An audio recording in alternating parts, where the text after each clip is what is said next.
Bismillahirrahmanirrahim. Assalamu alaikum to the whole BSN community in my second lecture. Hope you all will be safe and sound. Here we are going to start the second chapter of Fundamentals of Nursing, that is about the role of nurse in healthcare system. That is lecture number 2. Unit number 2, role of the nurse in the healthcare. These are the questions asked in your contents. We will see them one by one.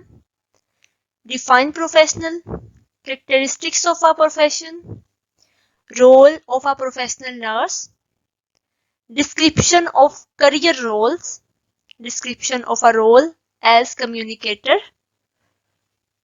description of role as a teacher, description of role as a counselor. तो यहाँ पर जो उन्होंने roles दिए हुए हैं, as a communicator, as a teacher and as a counsellor, ये तीनों रोल्स हैं नर्स के in a health care system. कि हेल्थ केयर सिस्टम के अंदर nurse as a communicator, as a teacher and as a counsellor किस तरह से काम करती है। We will cover all these questions in this lecture. Let's start from question number 1. Question number 1 says, define profession. Profession has been defined as an occupation that requires extensive education. कोई भी ऐसा occupation जो कि आपसे ये demand करता है कि आपके पास एक्सटेंसिव एजुकेशन हो, and a calling that requires specialised knowledge, skills and preparations. कि कोई भी ऐसा काम जिसमें आपके पास एक्सटेंसिव एजुकेशन होना, नॉलेज होना, स्किल्स होना और काम करने के लिए प्रिपरेशन होना बहुत ज्यादा जरूरी है, तो वो आपका प्रोफेशन होगा। हम दोबारा से इसको देखते हैं कि profession has been defined as an occupation that requires extensive knowledge और एजुकेशन, और calling that requires specialised knowledge, skill and preparation. Got it? Next come to definition of a professional. Professional क्या होगा? अब आपके ख्याल में प्रोफेशनल हम किसे बोलेंगे? कोई भी ऐसा पर्सन, इंडिविजुअल जो कि किसी भी प्रोफेशन के साथ इंगेज है या बिलोंग कर रहा है या वहां पर काम कर रहा है, कुछ भी है, तो उसे हम क्या कहेंगे? एक प्रोफेशनल कहेंगे। फॉर एग्जाम्पल, अगर हम नर्सिंग की बात करें तो एक स्टाफ नर्स जो कि अपनी ड्यूटी पूरी की पूरी एक्सपर्टाइज के साथ, एक्सपीरियंस के साथ कर रही है, तो उसे हम क्या कहेंगे? That she is a professional. ठीक है। और कोई भी पर्सन, जैसे कि अगर आप ऑफिस की बात करते हैं तो वहां पर जो हमारे लोग काम कर रहे होते हैं वो एज अ प्रोफेशनल काम कर रहे होते हैं, और वहां जो रिलेशंस बनते हैं वो भी सारे के सारे प्रोफेशनल रिलेशंस होते हैं। Question number 2, characteristics of a profession. कि किसी भी एक प्रोफेशन के अंदर क्या क्या कैरेक्टरिस्टिक्स होनी चाहिए, हम उनको वन बाय वन देखेंगे। Specialised education. आप लोग देखते हैं कि हमारी सोसाइटी में अभी इस वक्त जो है, हम अगर किसी प्रोफेशन में हमने जाना हो या पूरी दुनिया में हमने किसी प्रोफेशन में जाना हो, तो उसके लिए एक स्पेसिफिक हमारे पास एजुकेशन होना जरूरी है। आपने कुछ स्किल भी सीखना है ना, तो उसके लिए भी आपको एक प्रेपरेशन करनी पड़ेगी। आपके पास कुछ पीछे से नॉलेज होगा तभी आप वो स्किल सीख पाओगे। ठीक है। तो स्पेशलाइज्ड एजुकेशन जो है ये एक नेसेसरी पार्ट है। जिस तरह से अगर हम अभी चाह रहे हैं कि हम जो है बीएसएन कर रहे हैं, हम लोगों ने स्टाफ नर्सेज बनना है, तो हम लोग एक स्पेशलाइज्ड नॉलेज ले रहे हैं, स्पेशलाइज्ड एजुकेशन गेन कर रहे हैं, ताकि हम फर्दर जाके अपना एक प्रोफेशन ज्वाइन कर सकें। एक तरह से प्रेपरेशन है ना हमारा प्रोफेशनल के लिए। ठीक है। तो स्पेशलाइज्ड एजुकेशन हमारी किसी भी फील्ड में, अगर हम डॉक्टर बनना है तो हम लोगों को 5 इयर्स जो है एमबीबीएस की डिग्री लेनी पड़ेगी। इंजीनियर बनना है तो हमें उसके लिए यूनिवर्सिटी में एडमिशन लेना होगा। तो किसी भी प्रोफेशन में अपनी जो है अप्रोच करने के लिए हमें एक स्पेशलाइज्ड एजुकेशन चाहिए। Then ongoing research. हम जिस पॉइंट पे पहुंच गए हैं वहां पहुंच के हमने स्टक नहीं हो जाना, रुकना नहीं है वहां पे। जहां आप रुके वहां समझो आपकी डिक्लाइन शुरू हो गया है। तो ऑन गोइंग रिसर्च का मेन मतलब ये है कि आप उस फील्ड में अप टू डेट रहें। जो जो रिसर्च हो रही है, जो तब्दीली आ रही है, उसको आप अपने अंदर भी लेकर आए। ठीक है।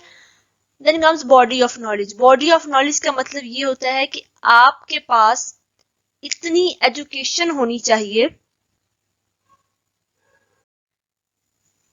कि वो आपकी जो है एक कंप्लीट बॉडी बन जाए नॉलेज की।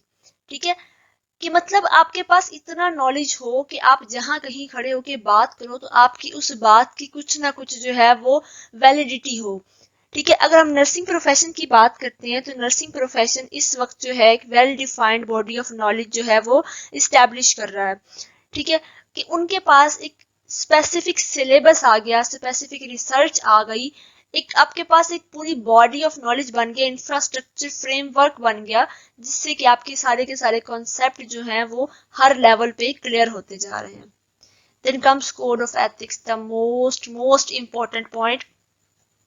किसी भी प्रोफेशन में काम करने के लिए आपके पास कोड ऑफ एथिक्स होना जरूरी है। मतलब आपके अंदर कुछ इखलाकी कदरें, कुछ इखलाकी जो हमारे पास कदरें हैं, हमारी इखलाकियात हैं, वो होनी चाहिए। कि अगर आपके पास कोड ऑफ एथिक्स नहीं है, आपको किसी से बात करने का सलीका नहीं है, आप में मैनरिज्म नहीं है, आपको ये नहीं पता कि आपने किस सिचुएशन के अकॉर्डिंग किस तरह से किसी पेशेंट को डील करना है या किस तरह से उसकी बात सुननी है, उसको इग्नोर नहीं करना आपने। अगर आपके पास ये स्किल्स हैं, आपके पास कोड ऑफ एथिक्स हैं, आपके रिलीजन, आपकी सोसाइटी आपको सिखा चुकी है और आपका प्रोफेशन भी आपको सिखा चुका है, देन आप एक प्रोफेशनल जो हो पर्सन बन सकते हो।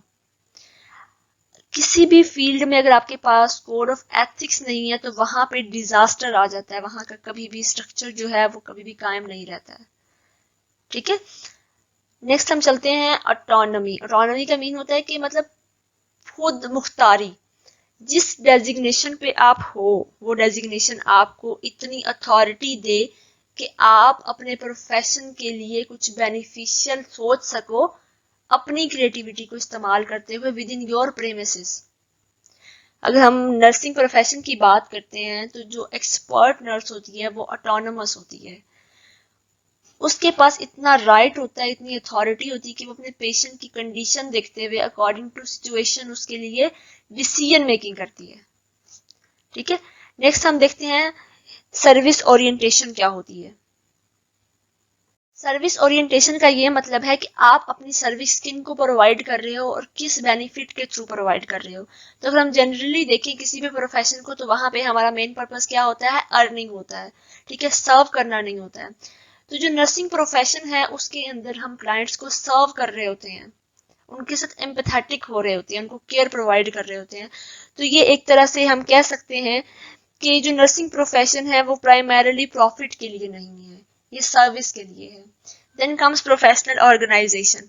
प्रोफेशनल ऑर्गेनाइजेशन का मतलब ये है कि अगर आप किसी ऑर्गेनाइजेशन के अंडर काम कर रहे हो, ठीक है, तो उसकी कुछ पॉलिसीज होंगी, कुछ रूल्स होंगे, कुछ रेगुलेशंस होंगे जिनको आपने मानना है, उनको आपने मानते हुए चलना है। अगर आप उनको फॉलो नहीं करोगे तो आप उस ऑर्गेनाइजेशन के अंडर काम नहीं कर सकते हो। जैसे कि अगर आप वर्ल्ड हेल्थ ऑर्गेनाइजेशन के अंदर अंडर या यूएन के अंडर काम कर रहे हो तो आपको उनके रूल्स को समझ के आगे चलना होगा। ठीक है, तो करेक्टरिस्टिक्स ऑफ प्रोफेशन हमने पढ़ ली। स्पेशलाइज एजुकेशन होनी चाहिए, ongoing research, body of knowledge होना चाहिए, कोड ऑफ एथिक्स आपके बहुत अच्छे होने चाहिए, ऑटोनॉमी आपके पास किसी ना किसी हद तक होनी चाहिए, सर्विस ओरिएंटेशन की आपकी सर्विस का जो मेन पर्पस है वो क्या होना चाहिए, then comes professional organisation.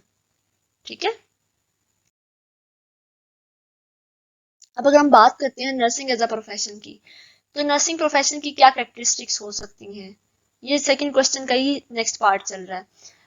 Quality care to patient, हमने पेशेंट को क्वालिटी केयर प्रोवाइड करनी है। मीन्स कि ऐसी केयर जो हम चाहते हैं कि अगर हम हॉस्पिटल में कभी होते तो हमें वो प्रोवाइड की जाती। Then be empathetic to patient. यहाँ पे एक बात बहुत इंपॉर्टेंट समझने वाली है कि एम्पैथेटिक और सिंपैथेटिक में फर्क क्या है। फर्क ये है कि सिंपैथेटिक होने का मतलब ये है कि आपको किसी से हमदर्दी हो रही है, आप खुद को उसकी जगह पे रख के नहीं सोच रहे हो, सिर्फ आपको बुरा लग रहा है, उसके लिए आपको सैड फील हो रहा है तो आप उसका थोड़ा ख्याल कर रहे हो।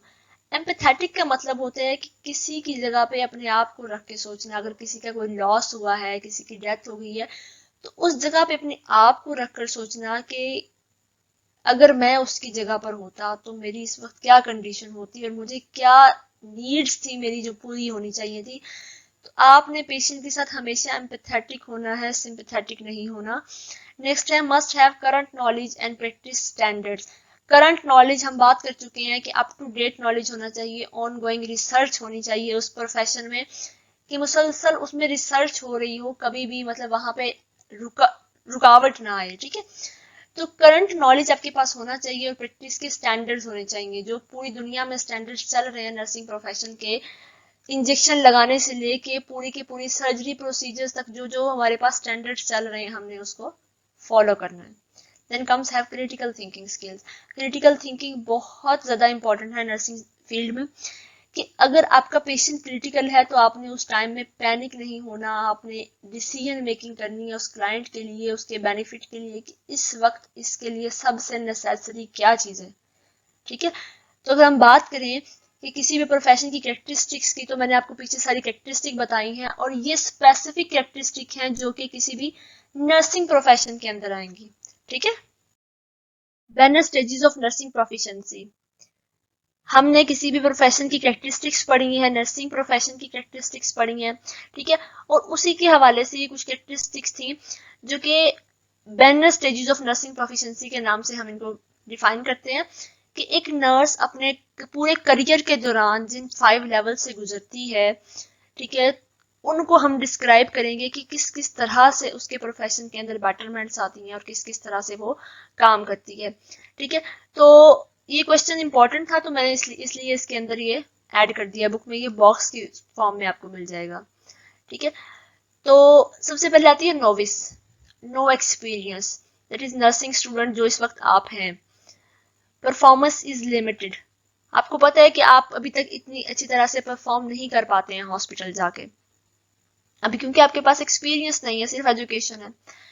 फिर आते हैं एडवांस्ड बिगिनर्स। एडवांस्ड बिगिनर्स वो होते हैं जो कि अभी अभी जिनकी डिग्री कंप्लीट हुई है, जो चले गए हैं। जिस तरह से हम बात कर लेते हैं तो आप लोगों की जो इंटर्नशिप स्टूडेंट्स हैं, ठीक है, तो वो आ जाएंगी।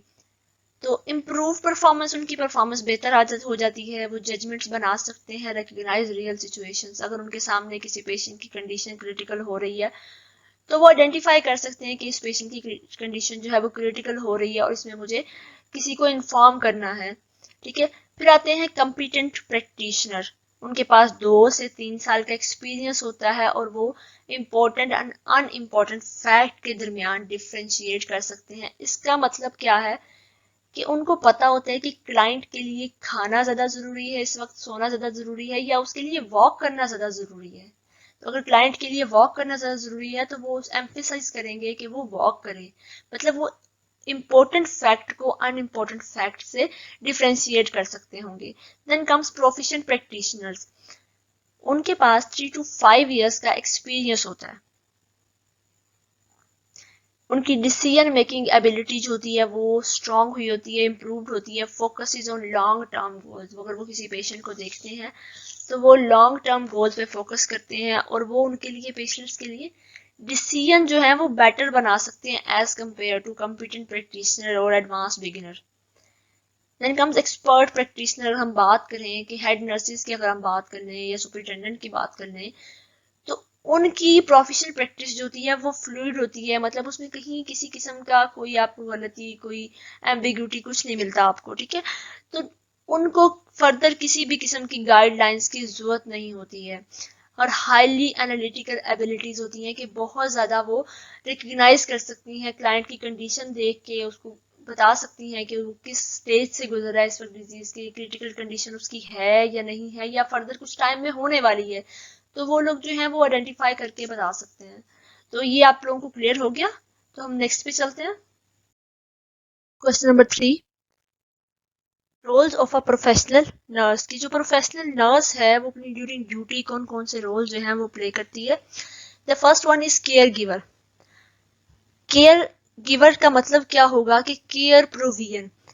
अब वो केयर कौन सी हम प्रोवाइड कर सकते हैं, दैट इज द फिजिकल और साइकोलॉजिकल केयर जो कि हम पेशेंट को प्रोवाइड कर सकते हैं। फिजिकल केयर के अंदर क्लाइंट की बॉडीली कंफर्ट जितनी भी आ सकती है, जैसे कि हम उसको माउथ केयर देंगे, उसकी बैक केयर करेंगे और फर्दर जितनी भी उसकी केयर फिजिकली आ जाती है वो हम सारी की सारी उस क्लाइंट को प्रोवाइड करेंगे।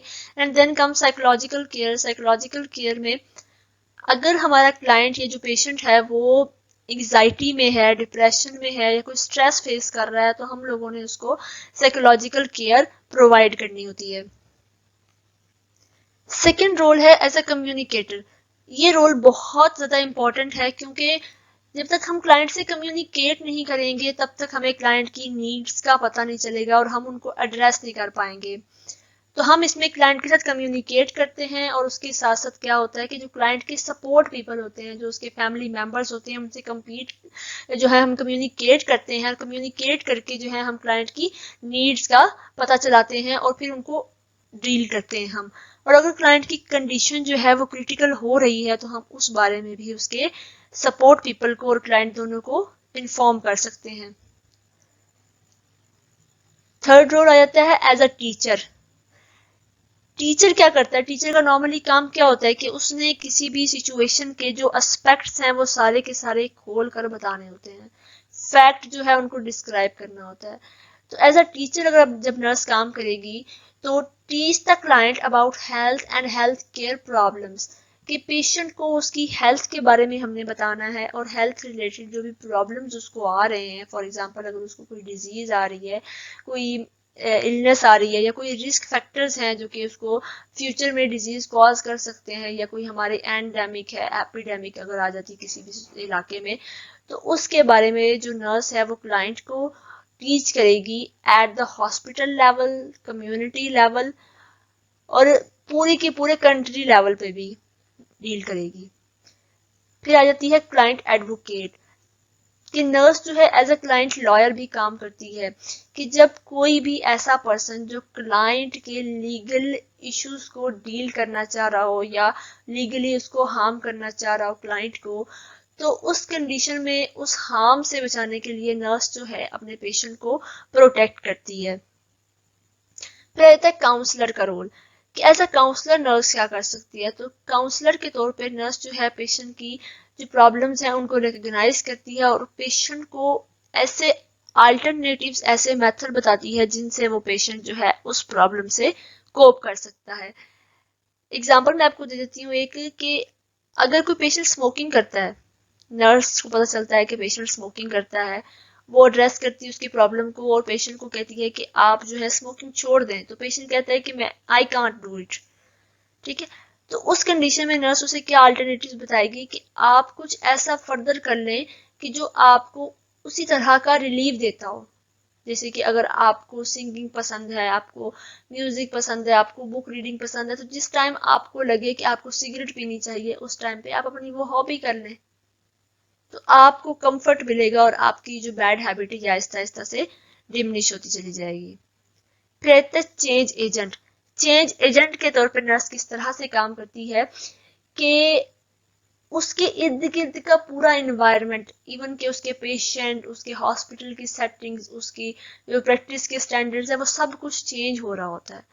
तो नर्स उस पूरे हेल्थ केयर सिस्टम के अंदर एक चेंज एजेंट के तौर पे काम करती है कि मुसलसल अपने अंदर वो रेवोल्यूशंस लेकर आती है। फिर आ जाता है लीडर का role. Nurse understand the needs and goals of the patient as a leader, कि जिस तरह से कोई लीडर अपनी पूरी कम्युनिटी के अंदर जितने भी लोग हैं उनकी नीड्स को एड्रेस करता है और गोल तक उनको लेकर जाता है, उसी तरह से नर्स जो है अपनी हॉस्पिटल सेटिंग में अपने वार्ड के अंदर जो पेशेंट्स होते हैं उनके लिए एज अ लीडर काम करती है। फिर आ जाता है manager. Manage the nursing care of the patient in hospital and community. Case manager.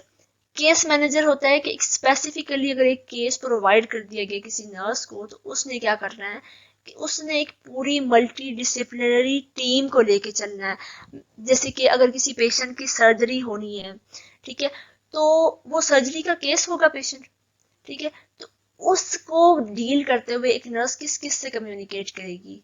वो अगर एक नर्स प्रैक्टिशनर है तो वो अपनी वार्ड की हेड नर्स से जो है वो कम्युनिकेट करेगी, वो वहाँ के डॉक्टर से कम्युनिकेट करेगी, उसके अलावा वो सर्जरी डिपार्टमेंट के सर्जन से कम्युनिकेट करेगी, वो वार्ड बॉय तक से कम्युनिकेट करेगी, वो एनेस्थेटिस्ट जो है उनसे कम्युनिकेट करेगी कि किस तरह से मैंने इस पूरे के पूरे प्रोसीजर को लेकर चलना है, जिसमें पेशेंट की pre operation, intra operation, during operation जो केयर होती है और पोस्ट ऑपरेटिव केयर जो है वो सारी की सारी जो है पेशेंट को प्रोवाइड की जाएगी।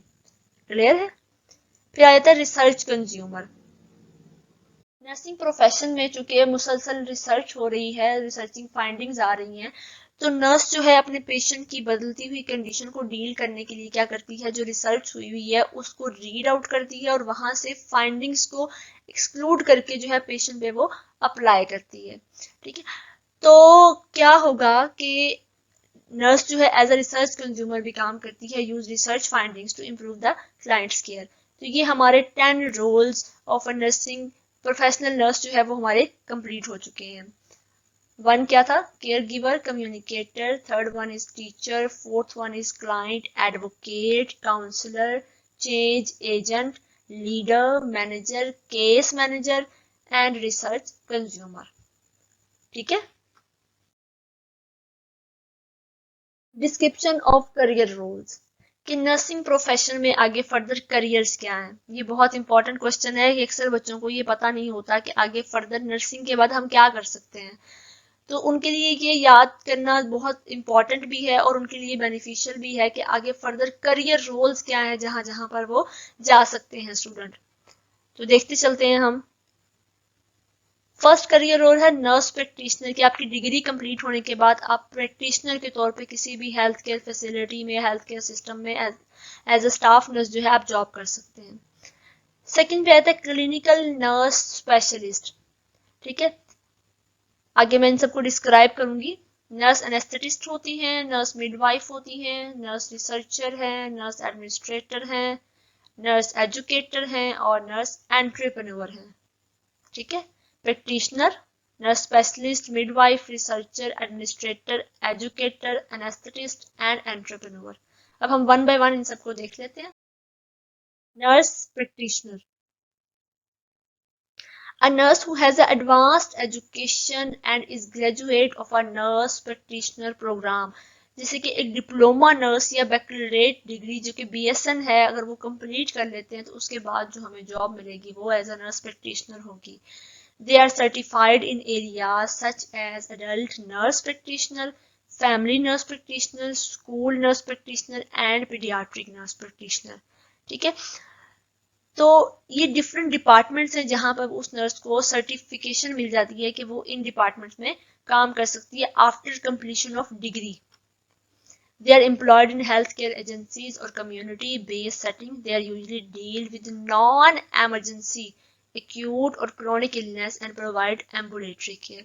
जो पेशेंट को नॉर्मली केयर प्रोवाइड की जाती है नॉन एमरजेंसी कंडीशन में, तो वो जो है केयर ये प्रोवाइड करती हैं, मींस वार्ड वगैरह में जो है वो काम करती हैं।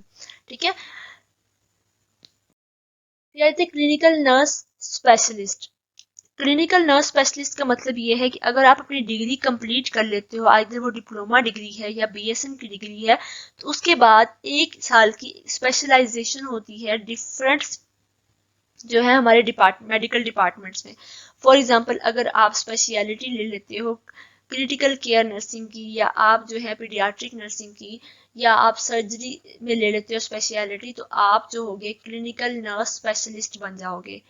A nurse expert in specialized area of healthcare, oncology and gynecology.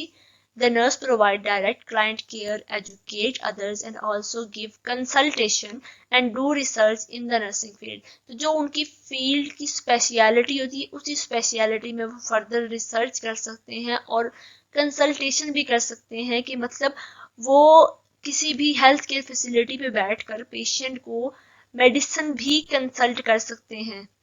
ठीक है, किसी हद तक।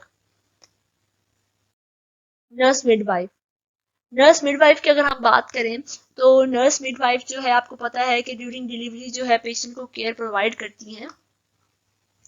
And RN who has completed her education in the field of midwifery, कि अगर कोई RN रजिस्टर्ड नर्स जो है वो स्पेशलिटी ले लेती है मिडवाइफरी में तो वो नर्स मिडवाइफ होंगी। This nurse provide perinatal care. Perinatal care means conception से लेके जब भी कोई फीमेल जो है वो प्रेग्नेंट होती है, कंसेप्शन से लेकर डिलीवरी के 40 डेज बाद तक का जो टाइम है, उस पूरे पीरियड में जो केयर प्रोवाइड की जाती है किसी भी फीमेल को, उसको हम पेरीनेटल केयर बोलते हैं। उसके अंदर आ जाती है prenatal care. Prenatal care means conception से बाद की जो केयर शुरू हो जाती है। Intranatal care during delivery care जो हम प्रोवाइड करते हैं, and postnatal care after delivery care to mother and the infant. ठीक है, न्यू बॉर्न जो है। तो वो नर्स जो मिडवाइफ है वो क्या करेगी, वो पेरीनेटल केयर प्रोवाइड करेगी to the mother and the neonate. These midwives remain in interaction with the healthcare agencies and inform them in case of emergency during delivery. जो नॉर्मल डिलीवरी के cases होते हैं वो ये बहुत अच्छे से डील कर लेती हैं। उसके अलावा अगर एपिजियोटमी हो जाए किसी पेशेंट की, मतलब उसके विजाइना पर कट लगाना पड़े, तो उस प्रोसीजर को भी काफी हद तक जो है नर्स मिडवाइफ्स डील कर लेती हैं। लेकिन अगर सी सेक्शन की या जो प्री एक्लैम्पशिया की हाई बीपी की जो केसेस हो जाते हैं, अगर उनको ये लोग डील नहीं कर सकें तो ये लोग फिर फर्दर जो हेल्थ केयर एजेंसीज हैं उनको रेफर कर देते हैं patient. They also conduct cervical smear, guide about family planning and breast examination. जो cervical smear होता है ये फीमेल्स को एवरी 3 ईयर्स जो है वो करवाना होता है। तो ये जो है नर्स मिडवाइफ सर्वाइकल स्मीयर भी कर लेती हैं, फैमिली प्लानिंग के बारे में गाइड करती हैं, और क्लिनिकल ब्रेस्ट एग्जामिनेशन और सेल्फ ब्रेस्ट एग्जामिनेशन के बारे में भी गाइड करती हैं पेशेंट्स को। Nurse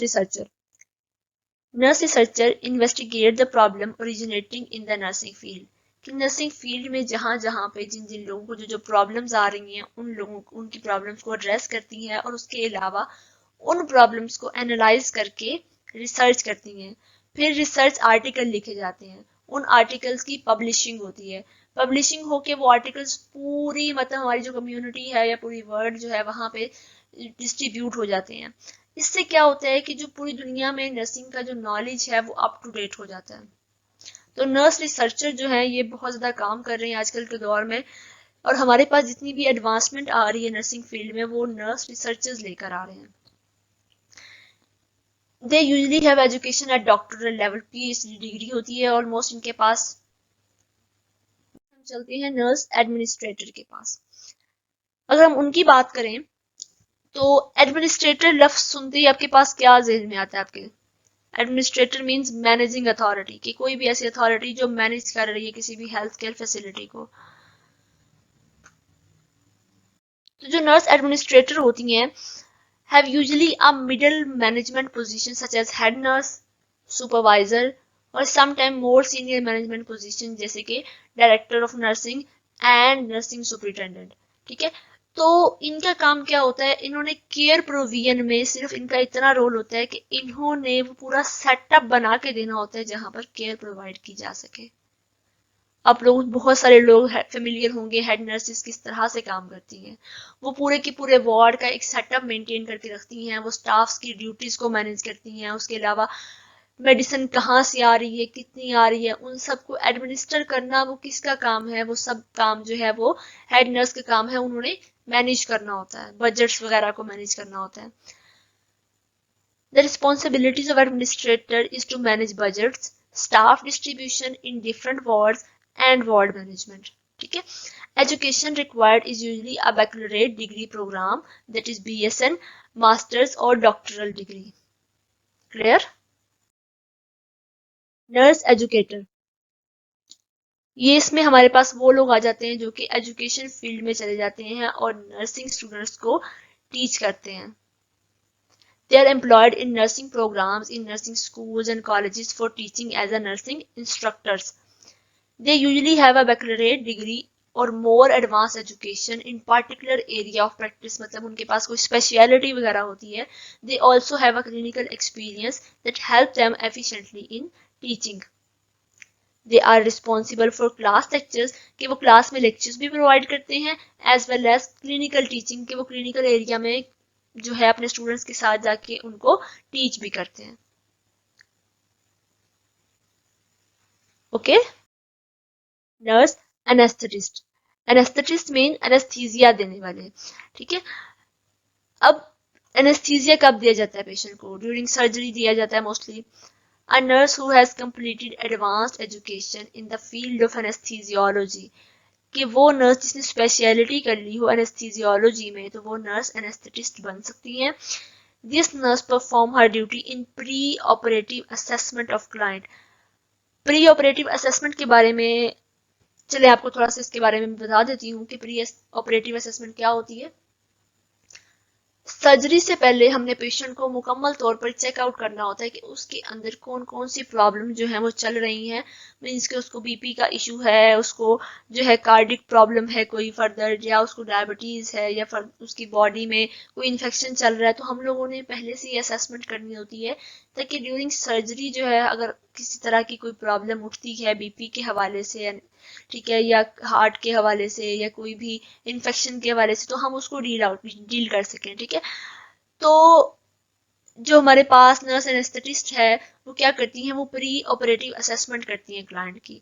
also administer general anaesthetics, जो जनरल एनेस्थीसिया की गैसेस हैं वो देती हैं क्लाइंट को under the supervision of physician और एनेस्थेटिस्ट, कि उनके सुपरविजन में जो है वो क्लाइंट को एनेस्थीसिया प्रोवाइड करती हैं। The nurse also provide post operative care. यहाँ हमने प्री ऑपरेटिव असेसमेंट पढ़ा था, अब हम बात कर रहे हैं postoperative care to the clients, ठीक है। Nurse entrepreneur, these nurses usually have advanced degree and manage health related business administration, कि हेल्थ रिलेटेड जो बिजनेस हो रहा है पूरी दुनिया में हेल्थ डिपार्टमेंट का, फॉर एग्जांपल अगर कोई मेडिसिन सर्टेन मेडिसिन जा रही है किसी एक हेल्थ केयर फैसिलिटी से सेकंड हेल्थ केयर फैसिलिटी में, या जो पब्लिक डीलिंग हो रही है उन मेडिसिन के हवाले से, ठीक है, या जो कंपेन्स वगैरह चलाई जा रही हैं, या जो बिजनेस हो रहा है फार्माकोलॉजी डिपार्टमेंट में, किसी भी तरह के डिपार्टमेंट में, तो उनको डील करती हैं। These nurses involve in education consultation, education भी प्रोवाइड कर सकती हैं ये, कंसल्टेशन भी कर सकती हैं, मतलब ये इतनी एक्सपीरियंस होती हैं कि किसी भी फील्ड में जाकर जो है अपनी जगह बना सकती हैं। एजुकेशन फील्ड में, कंसल्टेशन में, रिसर्च में एंड मैनेजमेंट में भी इवन के ये लोग जा सकते हैं। Description of role as a communicator, कि नर्स एज अ कम्युनिकेटर जो है वो किस तरह से अपना रोल प्ले करती है, ये हम पहले इस पे बात कर चुके हैं, तो हम थोड़ा सा इसको फर्दर डिटेल में बता देते हैं क्योंकि हमारे कंटेंट में ये क्वेश्चन पूछा गया है। Communication is an integral part of all nursing role, कि नर्सिंग रोल जहां पर भी है, जैसे हम पहले बात कर चुके हैं कि नर्सिंग रोल का जो सबसे इम्पोर्टेंट पार्ट है वो क्या है, कम्युनिकेशन की। जब तक आप कम्युनिकेट नहीं करोगे पेशेंट के साथ तब तक जो है आपको पता नहीं चलेगा कि पेशेंट को क्या क्या प्रॉब्लम्स चल रही हैं और आप किस तरह से उनको डील कर सकते हैं। Nurse communicate with the client, with support people, with community and with other health care professionals effectively, ठीक है। कि नर्स सबसे पहले तो अपने क्लाइंट के साथ कम्युनिकेट करेगी, उससे उसके प्रॉब्लम्स पूछेगी, उसके बाद क्या होगा कि सपोर्ट पीपल जो है क्लाइंट के, उसकी फैमिली हो गई, उसके जो फ्रेंड्स हैं, उनसे जो है हम क्या पता चलाएंगे कि क्लाइंट जो है उसको क्या प्रॉब्लम्स आ रही हैं और किस तरह से वो चाहता है कि उसको ट्रीट किया जाए। फर्दर हम कम्युनिटी लेवल पे चले जाएंगे, तो कम्युनिटी लेवल पे जो है हम पेशेंट लोगों की जो नीड्स हैं उनको एड्रेस करेंगे और उनको कोप करने के बारे में हम सोचेंगे। And with the other health care professionals effectively, जो अदर हेल्थ केयर प्रोफेशनल की हम बात करते हैं, जो अदर हेल्थ केयर प्रोफेशनल लोग कौन से होते हैं कि अगर एक स्टाफ नर्स है तो उसके इर्द गिर्द जो सारे स्टाफ नर्सेज हैं वो सारे उसके हेल्थ प्रोफेशनल्स हैं। फर्दर जो डॉक्टर्स हैं या जितने भी हेल्थ से रिलेटेड लोग हैं उस पूरे हेल्थ केयर फैसिलिटी के अंदर, अगर नर्स उनके साथ कम्युनिकेट कर सकती है तो क्या होगा कि वो अपने क्लाइंट की जो नीड्स हैं उनको अच्छे से पूरा कर सकेगी। The communication skills are necessary for nursing field. A professional nurse must be a good communicator so that he or she may be able to understand the actual needs of client to meet those needs. As a good communicator, nurse must be a good listener. Good listener होना बहुत ज़्यादा ज़रूरी होता है nursing field में, क्योंकि अगर client अपनी कोई प्रॉब्लम आपको बता रहा है और आप गुड लिसनर नहीं हो तो क्लाइंट कभी भी आप पे ट्रस्ट नहीं करेगा। अगर आप उसकी तरफ आई कांटेक्ट नहीं कर रहे हो, उसकी बात पे आप जेस्चर जैसे नहीं दे रहे हो कि जैसे आप उसको सुन रहे हो, तो क्लाइंट आप पे कभी भी ट्रस्ट नहीं करेगा, अपनी एक्चुअल प्रॉब्लम्स आपको नहीं बताएगा वो। तो गुड लिसनर होना सबसे ज्यादा जरूरी होता है। Having a non judgemental behaviour, non judgemental behaviour is another most important thing in a role of communicator. कि अगर आप किसी पेशेंट पे कोई जजमेंट दे देते हो, फॉर एग्जाम्पल अगर कोई पेशेंट स्मोकिंग करता है या कोई ऐसा गलत काम करता है जिसे हमारी सोसाइटी मोस्टली पसंद नहीं करती है, तो आप उस पर जजमेंटल बिहेवियर शो करें कि ये तो बहुत बुरी बात है, आपको तो ऐसा नहीं करना चाहिए, आप तो अच्छे इंसान ही नहीं है। तो अगर आप ऐसी कोई बात कर देंगे तो उस वक्त क्या होगा कि पेशेंट आप पे कभी भी बिलीव नहीं करेगा, वो आपको कभी भी ट्रस्ट वर्दी नहीं समझेगा, वो समझेगा कि आप भी उसी पूरी सोसाइटी की तरह हैं जो उसको बुरा समझते हैं। तो आपने उस वक्त नॉन जजमेंटल बिहेवियर रखना है, उसको जज नहीं करना पेशेंट को। हाँ, आप आहिस्ता आहिस्ता उसकी हैबिट्स छुड़वा सकते हैं, लेकिन आपने जज नहीं करना उसको। आपका बिहेवियर काइंड होना चाहिए and empathetic to patient, as I already explained. Clear? Next हम चलते हैं description of role as a teacher. As a teacher जो है वो नर्स का किस तरह से रोल होगा? As a teacher the nurse is efficient in teaching clients, support people and community about health related problems, and also give awareness about serious health issues and their management. For example जिस तरह से आजकल हमारे पास corona pandemic आई हुई है, ठीक है, तो उस पैंडेमिक के बारे में अगर कोई नर्स जो है अपनी कम्युनिटी को टीच करती है तो वो अपना रोल पूरा कर रही है।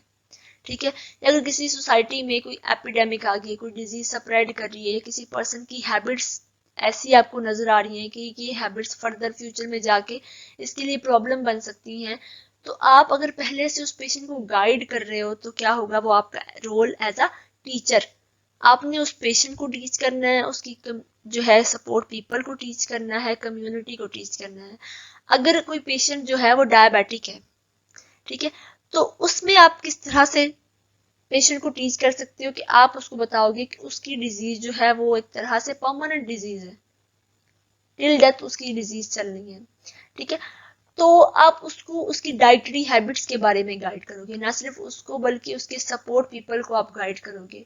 और फिर अगर आप देखते हो कि उस कम्युनिटी के स्पेसिफिक एरिया के लोगों में ही ये डिजीज आ रही है, तो आप उन लोगों को जाके प्रिकॉशनरी मेजर्स के बारे में बताओगे कि वहां पर क्या क्या ऐसा होना चाहिए जो कि लोगों के लिए बेनिफिशियल है। उनको वॉक करनी चाहिए, उनको अपनी डाइट में कम कैलोरीज कम शुगर जो है उसको जो है कंज्यूम करना चाहिए।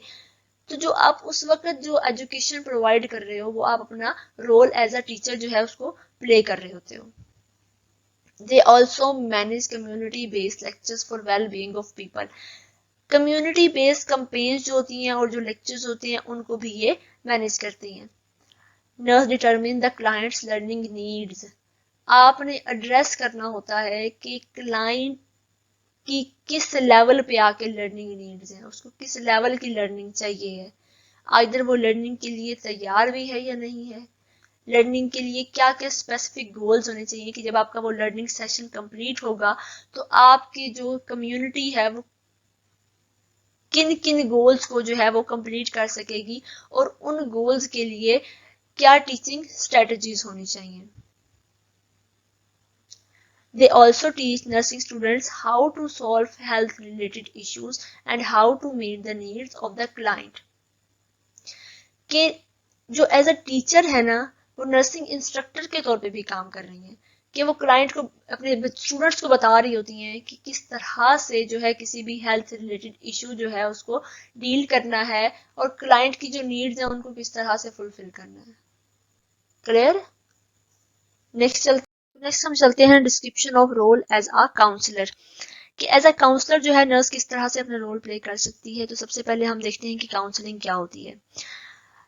काउंसलिंग एक ऐसा प्रोसेस है कि जिसमें हम क्लाइंट की जो प्रॉब्लम्स हैं, आइदर साइकोलॉजिकल प्रॉब्लम्स हैं या सोशल प्रॉब्लम्स हैं, उनको रिकॉग्नाइज करना है और कोप करना है। It is the process of helping the client to recognize and cope with stressful psychological और social problems to develop improved interpersonal relationships and to promote the personal growth, कि person के अंदर जो है वो सेल्फ कॉन्फिडेंस भी आ जाए। तो अगर एज अ काउंसलर हम नर्स की बात करें तो नर्स क्या करती है, इमोशनल सपोर्ट प्रोवाइड करती है पेशेंट को, कि अगर वो सर्टेन हैबिट्स को अपनाना चाह रहा है या कुछ बुरी हैबिट्स जो है उनको वो छोड़ना चाह रहा है, तो कौन सा बिहेवियर उसको अडेप्ट करना चाहिए और आइदर वो उस काम को कर सकता है या नहीं कर सकता। तो जो सारी की सारी जो पेशेंट को सपोर्ट प्रोवाइड करनी होती है वो एक काउंसलर नर्स प्रोवाइड करती है। Nurse councils primarily healthy client with normal adjustment difficulties. Normal healthy client को कब जो है वो काउंसलिंग की जरूरत होती है, कि अगर किसी की फैमिली में कोई जो डिजीज है वो रन कर रही है और रिस्क फैक्टर है कि किसी उस जो है हमारे स्पेसिफिक पर्सन को भी डिजीज हो सकती है, तो हम उसको काउंसल करेंगे कि सर्टन हैबिट्स जो हैं उनको आप छोड़ दें, ठीक है, ताकि जो डिजीज है वो आप पे अटैक नहीं करेगी, ठीक है। उसके अलावा अगर आप वेलनेस बिहेवियर की तरफ जाना चाह रहे हो, आप हेल्दी हो लेकिन आप अपनी जो हेल्थ है उसको और मेंटेन करना चाह रहे हो और स्टेबल करना चाह रहे हो, ठीक है, तो उसमें जो है जो काउंसलर है वो आपको क्या हेल्प करेगी, कि वो आपको सर्टन बिहेवियर्स बताएगी, सर्टन हेल्दी डाइट्स बताएगी, जिसको फॉलो करके आप जो है हेल्थ की तरफ जो है आगे बढ़ सकते हैं। As a counselor, a nurse focuses on helping the person to develop new attitudes, feelings and behaviors. मैं आपको स्मोकिंग की एग्जांपल दे चुकी हूँ कि अगर कोई पर्सन स्मोकिंग को विदड्रॉ करना चाहता है तो वो क्या करेगा, वो नर्स को ये बताएगा कि मैं जो हूँ इसको विदड्रॉ नहीं कर सकता, मुझे कुछ अल्टरनेटिव चाहिए इसके बारे में। तो नर्स उसको क्या करेगी कि उसको सर्टन बुक्स वगैरह दे देगी या कुछ ऐसी हॉबीज के बारे में जो है उसको बता देगी कि आप जो है कुछ और मोटिवेशन रखें अपनी लाइफ में as compare to smoking. Nurse help the client to adapt alternative behaviors, recognize new choices, and develop sense of control. Okay. See students, we have completed chapter number 2 as well. Hope you will learn it efficiently. Please subscribe, stay tuned, and Allah Hafiz. Thank you.